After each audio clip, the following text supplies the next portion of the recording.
Guys, we're live. All right, I'm Dean from California. We've got Jason in Omaha, Paul from Jacksonville, Florida, and we have a special guest today named Sam Steffen? Is it Steffen? Steffen, Is that how you yes. say it? Yes. Steffen, who's from my hometown of Waterloo, Iowa, where he lives, but he's currently in Albert Lee, Yes. Minnesota. Yeah, okay. So he's looking from a hotel room this morning, but he agreed to come on with us, and he's got actually quite a story. The first big thing is his great uncle is Dan Gable, so you guys would love that. But also he's a storm chaser, and I promised to give him a few minutes if he wanted to talk a little bit about storm chasing and what it's like to be in the middle of a tornado. What do you think, Sam? You want to talk about that? So I always enjoyed being outside and playing outside as a kid. And one day, my brother and I were playing baseball in the backyard, and it started downpouring. And I was like, "What? It's sunny out. What is going on?" And my brother's like, "It could be like a rain curtain." And I'm like, "A rain curtain? What is that?" And next day, it was a Sunday afternoon, and the next day I got to school and I went to the library and I started asking books about weather, and I just started following it more and more. And back in 2005, there was actually a wall cloud that went over a house, and I remember just watching it happen. And my dad was watching it, and my mom was freaking out, like, "We gotta get to the basement," and my dad's like, "We're fine." And But then 2008, there was a EF3 tornado that came 2 miles from our house, and my dad and I stood up on our farm hill and we watched it go across. And I was like, "Okay, I'm hooked on watching weather full time." And I started looking up storm chasers on YouTube, and then they came out with a show, and I fell in love with it more. And when I first turned 18, I chased Iowa for the first couple of years to get a feel of what to do for storm chasing. And then after that, I started going out of state to Oklahoma, Kansas, Nebraska, and this last year, not this year, but last year, I went out to western South Dakota and got a nice small tornado, and wouldn't change it for anything. I mean, it's just a hobby, but just seeing the nature of what brings every day in our lives is truly amazing. How close do you allow yourself to get to a tornado when you? I mean, do you get out in front of it and then wait for it to come to you, or do you get behind it, or how do you do that? You really want to be behind it so you can track which way it's going. So if you have to have an escape route, then you can turn around quickly and take off. But sometimes you're lucky and sometimes you're not. That's just like life. Sometimes you're lucky, sometimes you're not. But I've been within 500 yards of a tornado. And I tell you what, the RFD is the rear flank draft of the storm. It's pushing it into the storm. And I thought I was going to lose doors off my buddy's car that we were driving that day when the tornado came that close. 500 yards? Yeah. Something like that? Oh, wow. And you could feel the impact of it already at 500 yards, huh? Wow. Yeah, like my buddy said his ears popped and stuff. Yeah. I want to tell you, the closest I've ever been to a tornado is watching the funnel cloud go over my head. And as long as it didn't drop, I was happy. I've never seen, and my family calls me an idiot every time I'm on the back porch looking. Oh, Whenever something happens, I'm always like out there going, I want to see something. Like I do, I want to see one, but you're not going to see one here in the city. Very often. there was a tornado by Omaha a couple years ago in southern Omaha. I can't remember the town of it. Elkhorn? Yeah, though that's out west. So Valley, Elkhorn, that those guys will get it because that's not quite Omaha yet.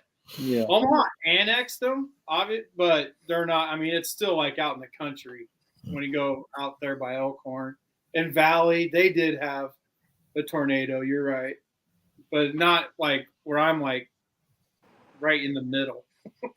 So you're close to downtown then. Well, I'm out. I mean, I'm out like 100. I'm 132 blocks from downtown. So, 132 blocks. What's that? About 10 miles. yeah, it's quite a ways. But But no, people call me crazy about storm chasing, and I'm like, hey, there's crazier things you could do in life. Yeah. No, I think it's always been a fun thing. I like watching, going on YouTube and people putting their videos up there and watching them and stuff. I just won't do it myself. I mean, yeah, I would totally do it, but it's no different than like rock climbers. I shared something on Facebook. These rock climbers, climb up a mountain and they literally set up a tent, like putting stuff in the mountain, and then they sleep on this thing looking over the edge. So, I saw that. I saw when you posted that, and I go, I ain't doing that either. So, I mean, it just depends on what you want to die from. Storm chasing or rock climbing. There you go. All right. This is an interesting topic, Sam. We'll have to do a separate podcast and do more on it and maybe bring some of your buddies on. But we should get on to the task at hand. And I didn't get a chance to say anything here. Okay, go ahead. Go ahead, I Paul. just want to say, nature can be so magical and unpredictable, which is why I love the aloe and ivy Scentsy scent, because it's natural. It's got that magical and unpredictable yet very magical scent to it. And you can pick something like this up at our link right there at the bottom of the screen. Visit Terry's Scentsy page. Aloe vera and ivy, as you can see, this is one that we do use quite a bit. So I love the way it smells. Make your house smell like aloe vera and ivy today. Visit Terry's Scentsy page and support a fellow Hawk fan. Get some amazing scent in your life. Yeah. My wife and I ordered the Christmas tree scent burner the other day, and getting some scents with it for that help the house smell Christmassy. So my family whenever we get them. Yeah, my family asked me what I was, if there was anything I wanted for the holidays, for Christmas, and I gave them Terry's link and said, I'd like to get a Jaguar warmer and some things. So we'll see what happens with that. Yeah, there you go. All right. Well, let's start out with this is supposed to be our Minnesota preview show, but I wanted to talk hoops real quick. I know we talked privately before we went live about last night's loss to the women losing to Kansas State by 1 point last night, and so that was kind of sad. And I thought this team had a number 3 ranking going into the game. I think, didn't they not? Four. Still 4. Okay. I thought they had moved up to 3, but my bad. No. So is Kansas State ranked? No, but they will be. They're really good. Yeah. Are they good? Yeah, Well, they're really good. Should we be concerned that this is back-to-back outings? We overtime at Drake, and then now the close loss to Kansas State. Is this a trend issue? Is it just early season? I don't know what to think about it, because they were doing exactly what the Iowa men did, right? They had a 10-point lead. Like, Iowa was out just controlling the game. They couldn't really stop Kansas State, but Kansas State couldn't stop them either, right? Well, then Kansas State cut it to 5. But then it kept going between 5 and 7 because neither team could stop each other. And then Kansas State hit a 3. So then they just slowly started creeping, even though they couldn't stop each other. Like, Iowa would miss a shot, so then Kansas State would get a shot. So it would slowly work its way to where it ended up in the end. Like, Iowa had to lead the whole freaking game until the last minute. That sucks to lose a game that you led on the entire game. They led the entire game until the last minute. Was this a road game or a? Yeah, it was at Kansas State. I'm kind of mad because I did not even know it was on TV last night. I knew that they had a game last night, but I looked on BTN Plus, figuring that's where the game was at. No, they got a game. They got a game in a couple of days on the 20th, and I thought, okay, I guess my watch was wrong when it told me we had a game tonight, but we did. No, it was on ESPN Plus. ESPN Plus. Okay. I still haven't got that. I don't have it, Jason. I checked into it. I had the other two components, but I don't have that component. I don't know why. And that don't make sense because it's a bundle package. Literally, they all right. put them in. Yeah, they wanted $9.99 a month for me to sign up, and that's not happening. Well, no, you have it with use your log in to ESPN Plus with your Disney password. Okay. And then it will log you in. Oh, okay. I'll try that. Okay. We had a comment from Casey. Casey say. Oh, okay. Not concerned at all. What about the women? Well, I mean, I guess it depends on how long Clark's out or what's going on with Clark. But Casey's given us our his prediction already. Casey, we'll hang on to that prediction for the end of the show when we do our predictions. Okay, then the men's hoop the other night. I thought that was a really super win, beating Seton Hall, and I really liked the way that every time Seton Hall made a run at them, Iowa made their own run to pull away again. And it just seemed like that. You're just like, hey, no, you just ain't happening this time, guys. Nobody's going to come back and beat us. So, yeah, no, that was pretty much what the Iowa women were doing, right, for most of the game until the last 5 minutes or whatever. So, yeah, that was so impressive for Iowa. Every time Seton Hall made a run to get it within, 5? Was that the closest they got? I think that's the closest they managed to get. And then all of a sudden, I would be right back up by 10, right? I know. So, I mean, not Keegan, but Chris goes out there and hits a three, swish it. The two observations that I had from that, my takeaways. One, I think I heard this right. Iowa was 14 of 15 shooting free throws in the second half. Because of the point differential, the 10-point lead that Seton Hall never really got to play that foul game at the end of the game. And even if they could, Iowa was shooting free throws so well. Maybe they even determined, like, hey, if we don't get a stop or two consecutive, then there's no point. Right. Sam, do you want to chime in? Did you get a chance to watch the game? Oh, I watch every single game. What did you think of that game? What was your thoughts to take away from that game? Just got to come out faster than normal. I mean, these slow starts are not ideal in any game. They did get off to a slow start. College basketball is changing so much because teams are all going to – I mean, most teams are going to want to run up down the court. And, I mean, yes, we don't really do offensive rebounding, but I think we should send at least somebody effort just to put a little pressure on them. Because there was one point in the game, Seton Hall scored, and then Connor threw it up to Tony, and Tony got fouled within like 5 seconds of the shot clock, and he was right back at the line. Right. Tony Perkins, I thought he's coming into his own. He started to at the end of the season, and he's kind of picked up where he's left off and doing even better this year. I'm really comfortable with him on the floor this year. I wasn't so much most of last year, but he's doing a great job. What do you guys think? I like him, but I love his attitude.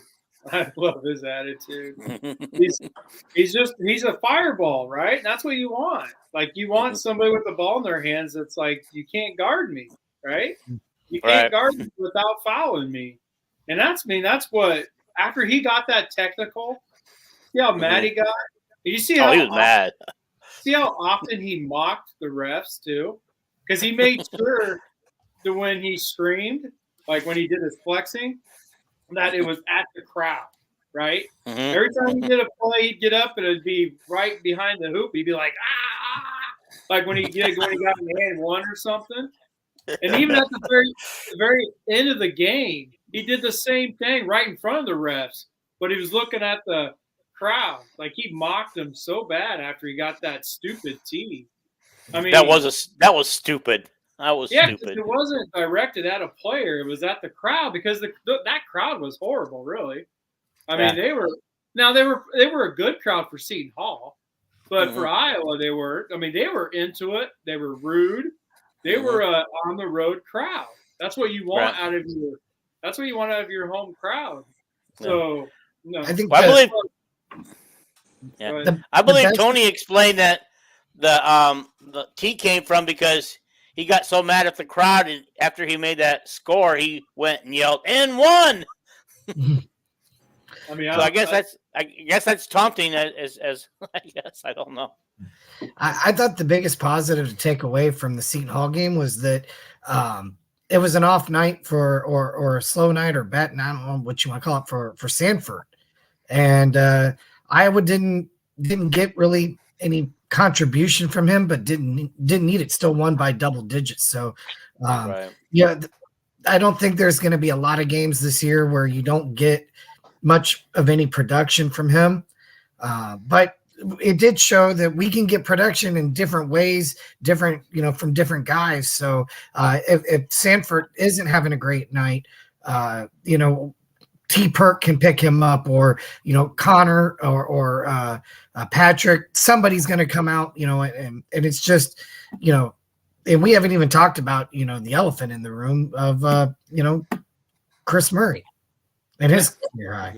I think Peyton's gonna be like Tony. Like Tony started the year off slow last year to get a feel because he wasn't really used to all the minutes he'd be playing, and then eventually he will start to get going, and then the more he plays in the Big Ten, and then get into the crunch time, he's gonna start knocking down shots. I think he's just really trying to work on his defensive end to help the team because he knows he can score if needed.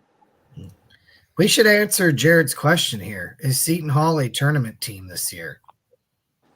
I mean, yes. They have a great coach, so you never know. But he is a defensive-minded coach, and Iowa still scored in the 80s. So they're either Iowa's extremely good or Seton Hall isn't quite there. But I love Seton Hall's coach. He is great. And so he'll get them going. I don't know about this year unless they start to figure out. He is a first-year coach, so they should get better as the year goes. So, I mean, they're going to be right on the edge of the Big East of getting in, like one of the last seeds they get in, maybe a 7 to 10 seed for the Big East, They were a net 35 ranking going into the game. I think they fell back to in the 40s. Either way, that that's a quad 1 win as of today. So as of today, that could change as the season goes on. Well, that obviously will change as the season. Yeah, but I thought, guys, I made a comment to you guys in our text group, about halfway through the game, and maybe halfway through the first half, and I realized that I thought Seton Hall was playing a lot of undisciplined ball out there, and I said, we can win this. We already had the lead again, but I just felt comfortable saying I think we can win this because they're playing so undisciplined, and undisciplined ball players eventually give up games. They'll get that fixed. There are there's a lot of transfers on that team, so they're still figuring it out. They're only 2-1, so I expect them to get better as the year goes. It's just how long is it going to take for them to get better is my question. So they got a very tough game. They got a couple tough games of non-conference coming up. They got Memphis. Yeah, they got Memphis. I think it's at home, and then they play Kansas towards the end of the non-conference. That'll be a good one. Yeah, the other thing about the game the other night too, neither team shot the ball particularly well. Those look like some pretty tough rims. It seemed like you had to, you really had to put the ball in the basket. There wasn't a lot of shooters rolls going on. It was like the YMCA rims. Yeah. It reminded me of the Rutgers rims. Oh yeah. Yeah, last year at Rutgers. Yeah. Coink. Yeah, I think the game ended up in the 50s, didn't it? Both teams always 50s. 48 to 46. I knew it was something like that. Because we got called on a horrible call with like a second left on Keegan. That's right. Oh yeah, look at you bringing out the history. I remember that game Right, because I was forgot so about that. mad. I think we were all mad. Oh, Yeah. Jared, Jared? that's a tough one. Iowa plays Duke. Yeah. Well, we have this stretch coming up where it's like Duke, Iowa State, Wisconsin, Georgia Tech. Georgia, and they're all like 2 days apart from each other. It's a crazy stretch. It is. Very The crazy stretch. The women's and men's schedule is so tough for the next month. It's so fun, but it's going to be so nerve-wracking. It's fun for the fans, but the players are gonna be like, "Holy cow! Can I get a night's sleep here?" I think one of the nice things about the schedule, hopefully it toughens them up when it comes to tournament time. It certainly helped in the Big Ten tournament last year, the little tougher schedule that they had last year, but it didn't help in the tournament. And a lot of people are blaming it because they had to do 4 games in 4 days, or was it 5 games in 5 days? It was 4. It was 4 games, but they need to. There really should be a rule that if you play the last game on Sunday, that you don't play the first game on Thursday. Yeah. No, I mean, you should be pushed to the Friday game.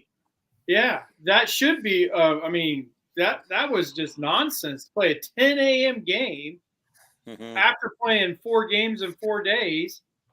So because they had all that travel and stuff to figure out, so they didn't really have any time to recuperate. Oh, come on, fellas. These are 20-year-olds. We could ball 7 days a week when we were 20. not Division 1 ball. God.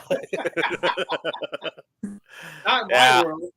I mean, I could dunk a Nerf ball, but that's as far as I got. Yeah.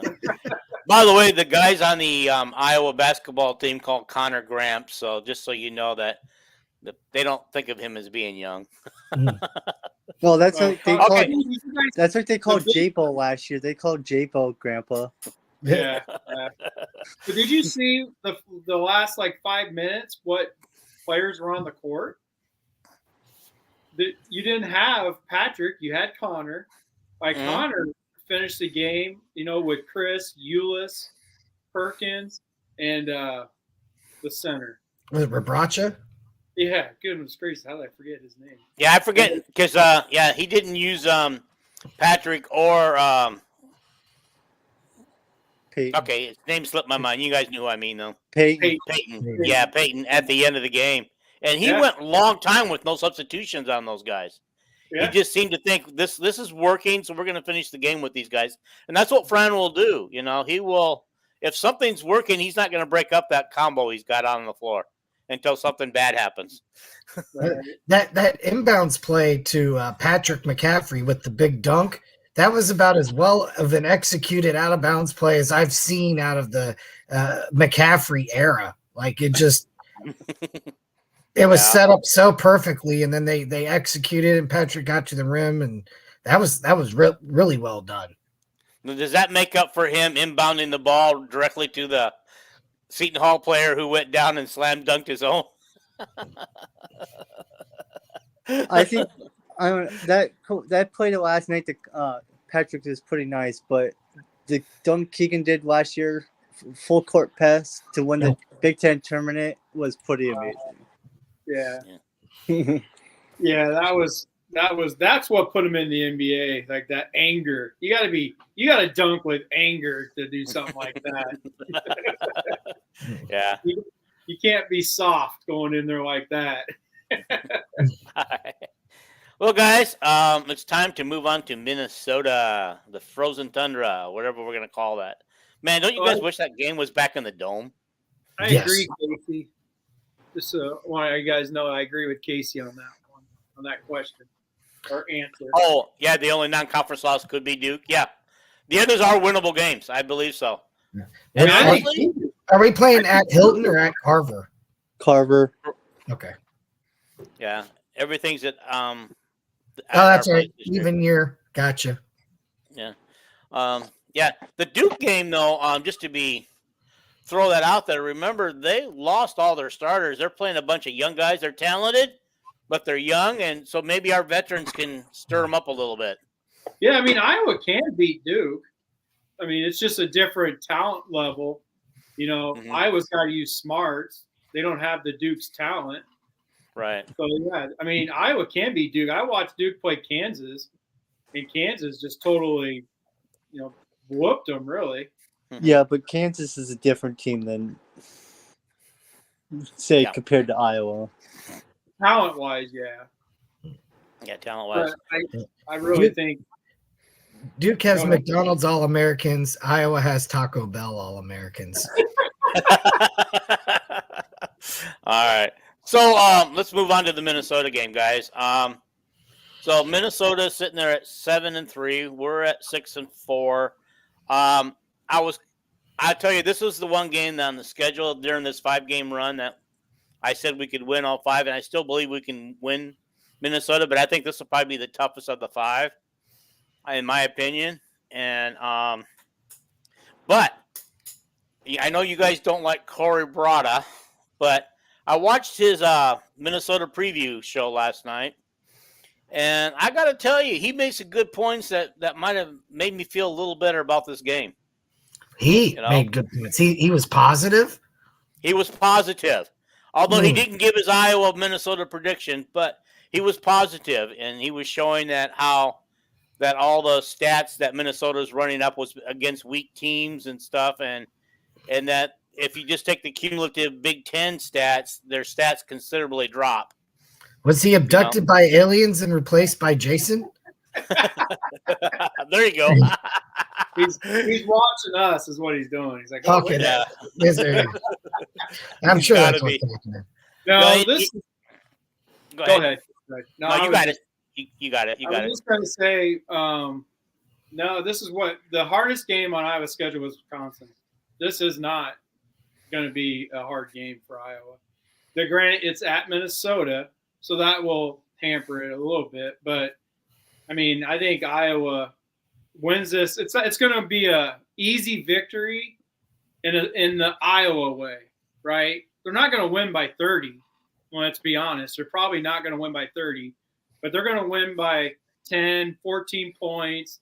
You're not going to even feel like Minnesota's ever had a chance in the game because Iowa is going to be in the double-digit area lead-wise, which when they have that in the fourth quarter, it's over, right? You're not going to – In Iowa, 10-point lead is a 21-point lead for any other team.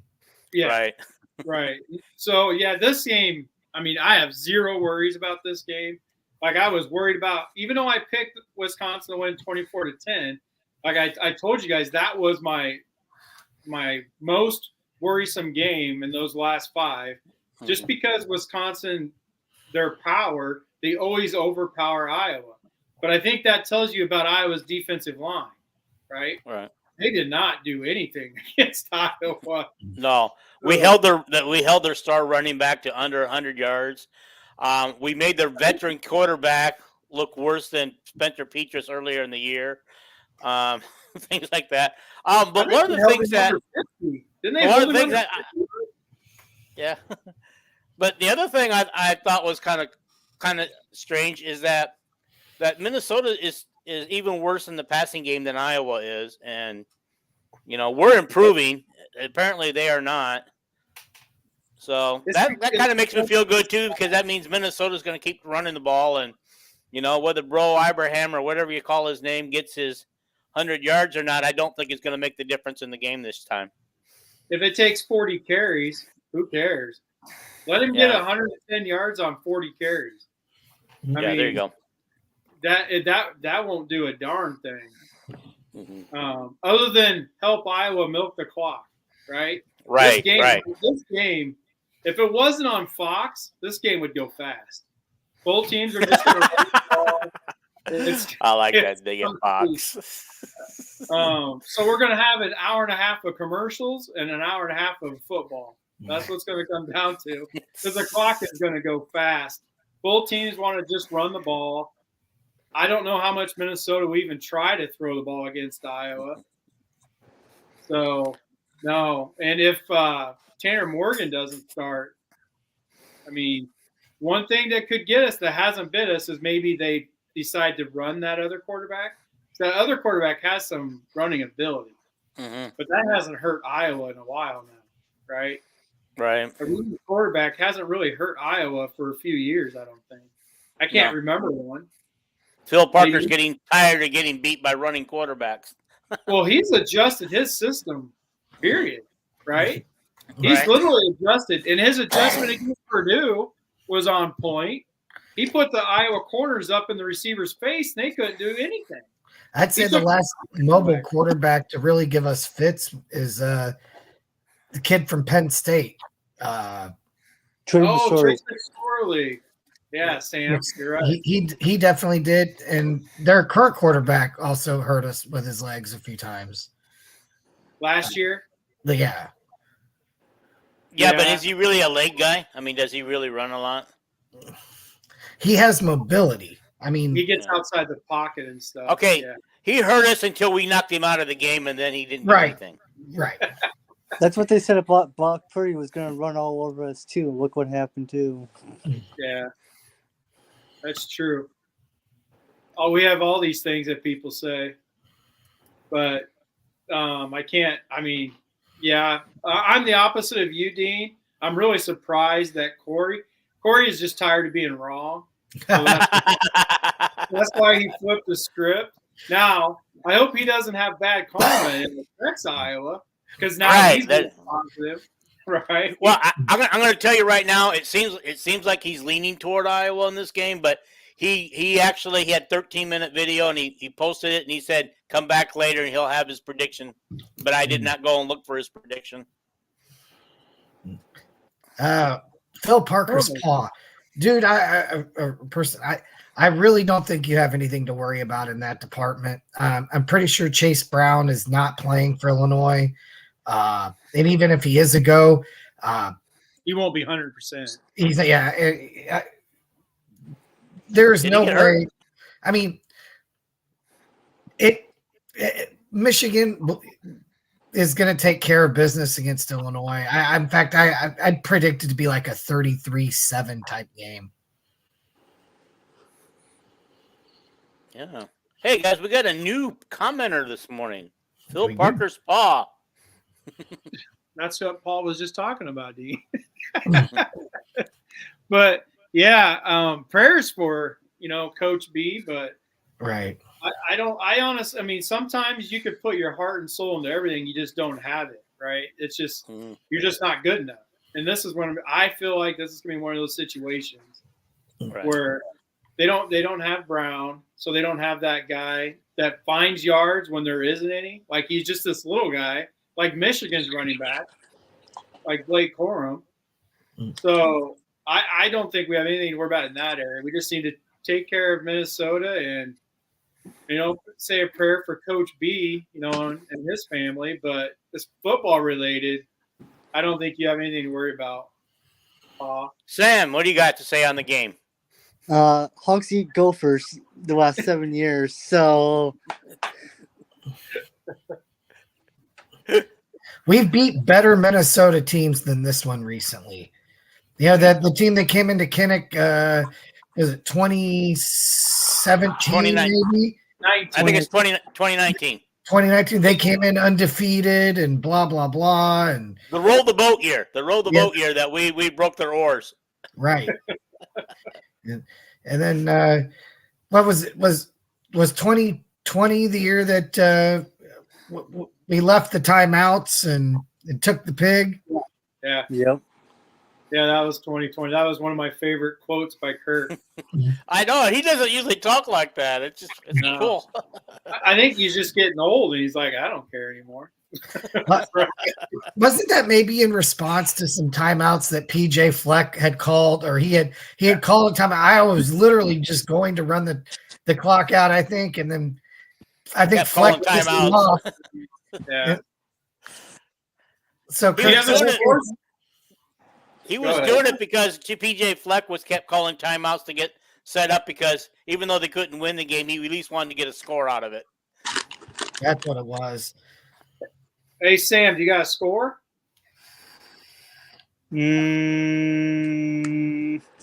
16-10 Iowa. Oh, I like that. Okay. I mean, I'll take any victory. It doesn't matter how they win. But That I'll under take, hits. I'll take a 16-10. I'll take any victory. If it's 16-15, I'll take it. Oh, Just Casey said, Dean, Casey said Corey picked Iowa 13-10. Oh, I see that. So Wow, he's back on the bandwagon after a couple of weeks. after saying that they're not going to win another game after Northwestern. Oh, I'll take it. Thanks, Casey. Yeah, we appreciate you. We appreciate that, Casey. I'm an old man and can't stay up all night waiting for him to decide when he's gonna post another video. Much like Nolan's videos, like, yeah, I'll be watching for my new videos tonight. Oh, I'll possibly do a third one too. Okay, when are you gonna post those? Why don't you tell people? I don't know if we're giving our predictions yet, but I like Iowa to win like 17-6. I don't see Minnesota getting in the end zone. They're one-dimensional, and I think Phil trusts. He has a trust factor with our corners that we can play a little more man, especially with Minnesota, and really focus on stopping Ibrahim. We can. Yeah, that's what that's another adjustment by Parker that I absolutely love. He's literally shutting down the run. He's playing more man coverage, and you're making the quarterback make the throw when you do that, right? You have to be a good quarterback. Like Cooper said on his pick 6. Cooper was in man coverage, and if you watch that play, he got burned. Like, he even admitted it. He goes, yeah, I probably got beat. Well, no, you didn't get beat. You got burned, like in man coverage. But the quarterback had to throw a perfect throw because of the spot he was in. He was playing underneath. He got beat so bad, he was literally between the ball and the receiver, right? But the ball had to get up and over him, or it had to be there sooner. Either way. So this man coverage, trusting your corners and using 8 guys to stop the run and make them throw I love it. Parker's like had enough too. Like, he's just like, you know what? We're going balls to the wall, baby. We're going to see what you can do. We're not just going to let you pick your way down the field now. We're going to shut you down from the start. It would be nice. Yeah. I was going to say, it would be nice if we could get in a position where we have to force that young quarterback to throw because he's not very good at it, and we could shake him up a little bit, get a few interceptions, and, If you're Phil Parker, you're saying, hey, pick your poison. Do you want to throw at our All-American on this side or at Cooper DeJean on the other side? Go ahead, pick your poison. Right. Yeah. No, it's pretty, and they're using TJ Hall in man situations, right? Mm-hmm. All right. So, I mean, that was really cool to watch him shut Charlie Jones down. That warmed my heart. That was just awesome. As Coverage. much as I say that we don't want to give up a touchdown, but we always give up a touchdown either the first drive to start the game or to start the second half. No, you're right. That first drive but it hasn't been like that the last 2 games. That's what I'm saying with the adjustments. And it started with Purdue, where he literally just brought the corners up. He played them right in their face, and it made Purdue run routes. Like, you're not going to get these timing routes down. Purdue, they shut Purdue down and they shut Wisconsin down. But you're right that up until that point, I don't even remember the Northwestern game now, but I don't remember what happened in that game. But up until Purdue, I know for a fact they have been shutting the offense down on their first drives. So, yeah, that's the adjustment I think Parker's making. He's like, you know what? Screw this. We're going to go balls to the wall. But on your point, Paul, I have Iowa winning 20-9. So I'm just off like 3 points both ways. I was thinking exactly the same way you were. I think Minnesota will probably get a few field goals, 2 or 3, whatever. But I don't see them doing. And you know what? Maybe a couple of their field goals come because of an offensive mistake, right? So I don't see Minnesota doing anything against Iowa this week at all. I have Iowa 16-6. Yeah, I mean, I didn't want to go higher than that because I don't know what the conditions are going to be, but I imagine it could be a little tough to kick field goals. If it's 25-mile-an-hour winds and 6 degrees, those are tough conditions to kick anything longer than 30 yards. All right, Sam, what's the weather going to be? Yeah, tell us the weather, Sam.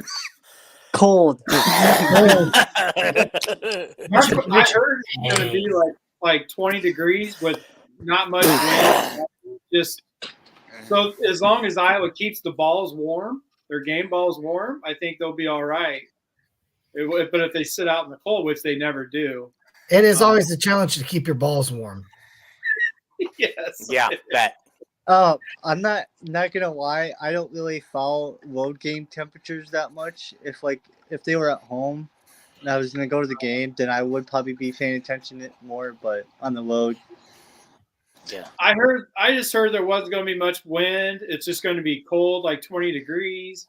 So I mean, the game's gonna be mostly under the lights once the lights start going down. So the sun goes down. So look at it that way. 19 tomorrow in Minneapolis.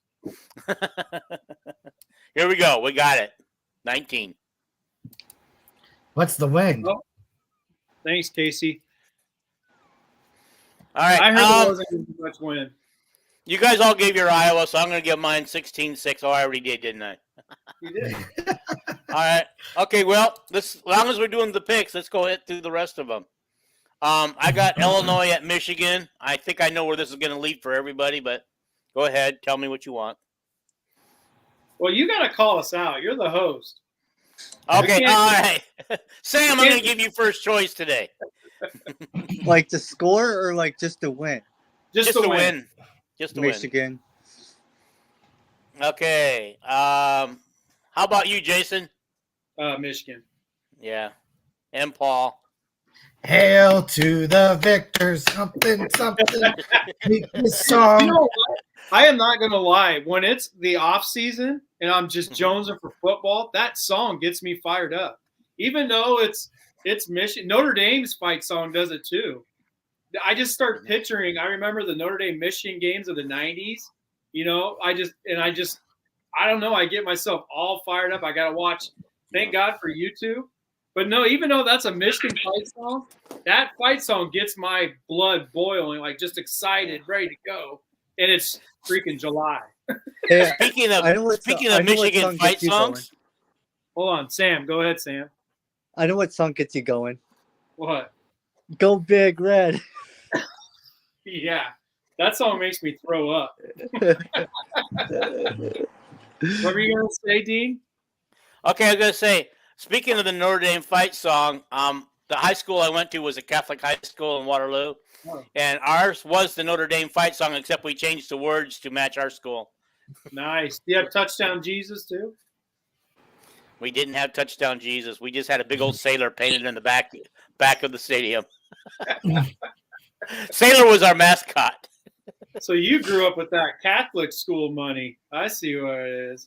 Now I want to tell you guys a secret. My dad didn't make crap for money, but yet we were paying the top tuition because there were so many poor people going to that school that they were giving money and scholarships to, that they decided that, because it was supposed to be a sliding scale. You pay what you can afford. They decided They decided that my dad could afford to pay the top tuition because he was on the nightly news every night.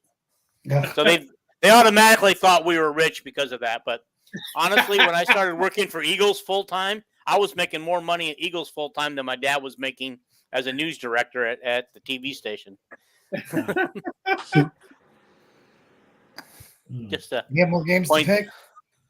Yeah, I got more. I was going to do something funny, but I couldn't do it. Okay. Wisconsin at Nebraska. The joke is passed. Okay. Paul, you get the first go this time. Wisconsin at Nebraska. Go Big Red. Which Big Red? Exactly. All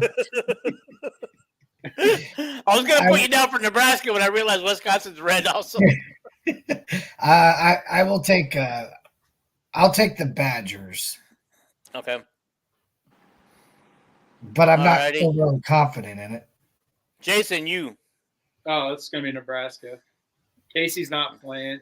Nebraska won't be able to score. It's over. So you mean Wisconsin? You mean Wisconsin? Yeah, what did I say? Nebraska? Did I say Nebraska? Yeah. It's a good thing Paul called you out on that.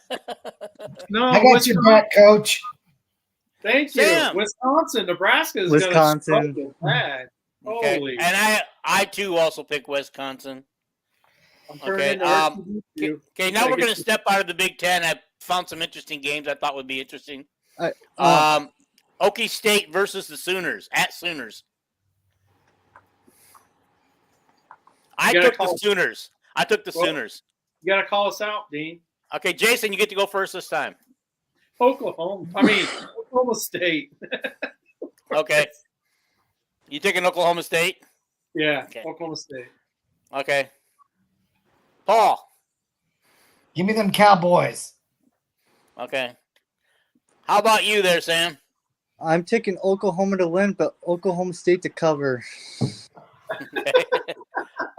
I too am taking the Sooners. I think Okay, they're this gonna. one's a little.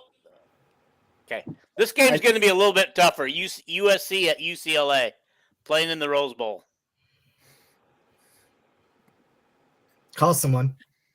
Dean. Oh, Dean going first this time. USC. Jason. USC. Sam. UCLA. Okay. Paul. USC. USC. Okay. I wasn't watching whatever you were doing, so sorry about that. Okay. Okay, final game we get to pick. Utah at Oregon. I took Utah. Sam. Utah. Mighty Ducks. You lose. I know. I had to Are you pick taking this Oregon? one. Are you taking Oregon?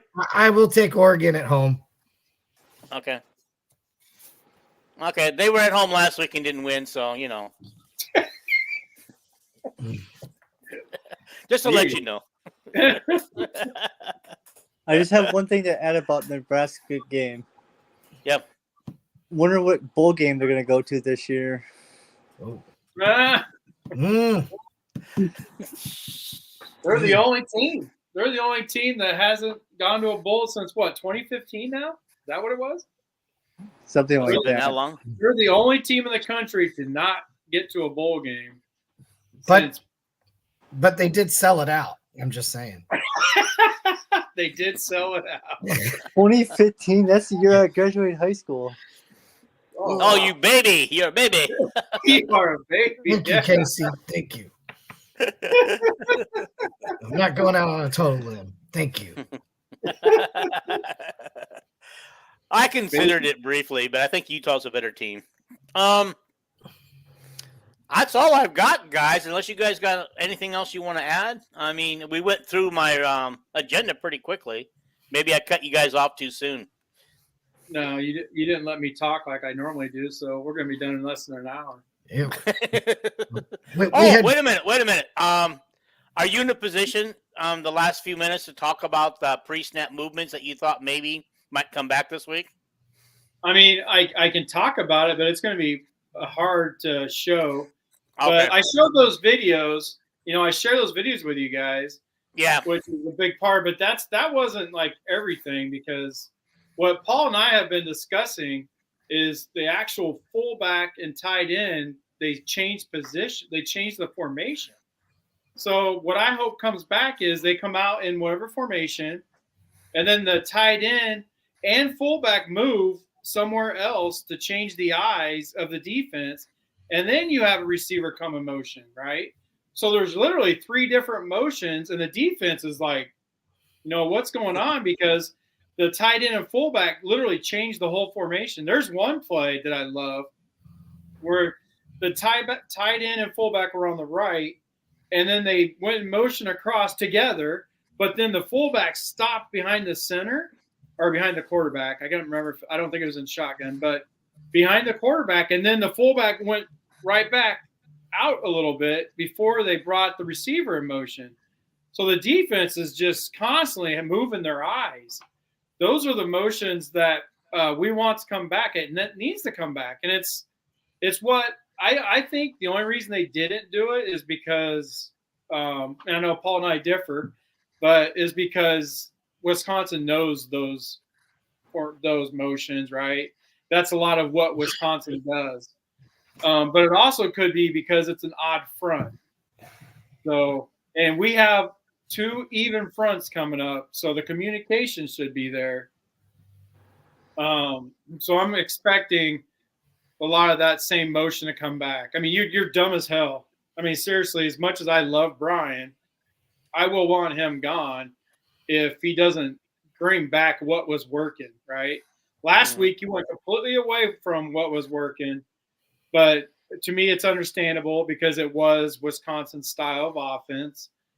But if he doesn't bring it back this week, with all the confusion offensive plays that he was running, which was confusing the hell out of the defense, huge reason why Johnson went for 200 yards rushing. You know, it's a huge reason why the offense has actually been – it's more than just playing Purdue was like 40th in total defense when they played Iowa. They were not bad. They shut down Illinois, right? So, but they couldn't stop Iowa, but it's because they were confused as hell. And so that needs to come back. I got a question for you, Coach. So when we're talking about odd and even fronts, and now we're talking about the defensive call, right? Whether it's an over or under, and that's a matter of, are we over the tight end or are we shading to the weak side? Is that correct? Is that the difference between over? So if the call is, under quarters under coverage or quarters over, something like that, when we're doing all of these different pre-snap movements, now the defense, they're trying to figure out which side is supposed to be the over, the under, the strong, the weak assignments. Next thing you know, there's just a brief moment of hesitation when the ball is snapped. What is my role here? Next thing you know, boom, we're able to hit them with that inside zone play, and that's how we can get Keegan Johnson, Caden. On a 75-yard run. Is there anything to that? No, that's exactly right. You explained it pretty good. On that video, I showed you guys that 75-yard touchdown run. Did you see the linebackers? Like, they went with, Reganey coming across. Like, they were thinking it looked like it. It was blocked kind of like it to where it could have went to the left, but it was actually going up the middle. And all Caden had to do was make that linebacker miss. And since the linebackers flowed with the motion, the whole play was designed great. Because that's what you want. You want to set up your running back in a man-to-man situation, right? You want him to make one guy miss. He's got to make one guy miss. You're not going to. You'd like that one guy to be on the other side of the line of scrimmage. Yeah. Yes. That's 100%. That helps with your third down conversions too. But that's what creates big running plays. Is the defense out of position? That's why you have the D line, the linebackers, the DBs, right? You have 3 levels. And when you make those other 2 levels think, then when you actually have a blocked pretty good and it's set up with just the linebacker on the running back's going to win that matchup most of the time.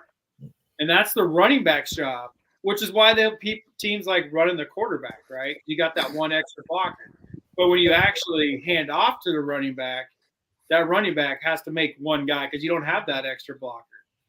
That extra blocker is the running back's feet, making the guy miss.